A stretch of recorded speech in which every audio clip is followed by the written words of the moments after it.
భారత్ పాక్ల మధ్య పరస్పర దాడుల్లో ఇప్పటికే పీకల్లోతు కష్టాల్లో కూరుకుపోయిన పాక్కు బలూచిస్తాన్ మరో షాక్ ఇచ్చింది. పాకిస్తాన్ దేశంలో 40% భూభాగం కలిగి ఉన్న బలూచిస్తాన్ ప్రాంతం తాము స్వతంత్ర దేశంగా ప్రకటించుకున్న వార్త ఇప్పుడు సోషల్ మీడియాలో వైరల్ అవుతోంది. ఎన్నో ఏళ్లుగా తమకు ప్రత్యేక దేశం కావాలని, విభజించమని పాకిస్తాన్ పైన పోరాడుతూ వస్తోంది. తాజాగా పాకిస్తాన్ వెన్నువిరగటంతో బలూచిస్తాన్ బుధవారం నాడు తమను తాము స్వతంత్ర దేశంగా ప్రకటించుకున్నది.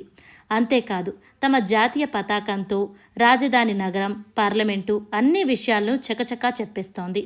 తమను స్వతంత్ర దేశంగా గుర్తించాలంటూ భారతదేశంతో పాటు ఐక్యరాజ్య సమితిని బలూచిస్తాన్ లిబరేషన్ ఆర్మీ కోరుతోంది. అసలు బలూచిస్తాన్ పాకిస్తాన్తో విడిపోయి స్వతంత్ర దేశంగా ఎందుకు ఉండాలి అనుకుంటోంది? అసలు ఎవరి బలోచ్ లిబరేషన్ ఆర్మీ? వీరు విడిపోవటానికి కారణాలేంటి?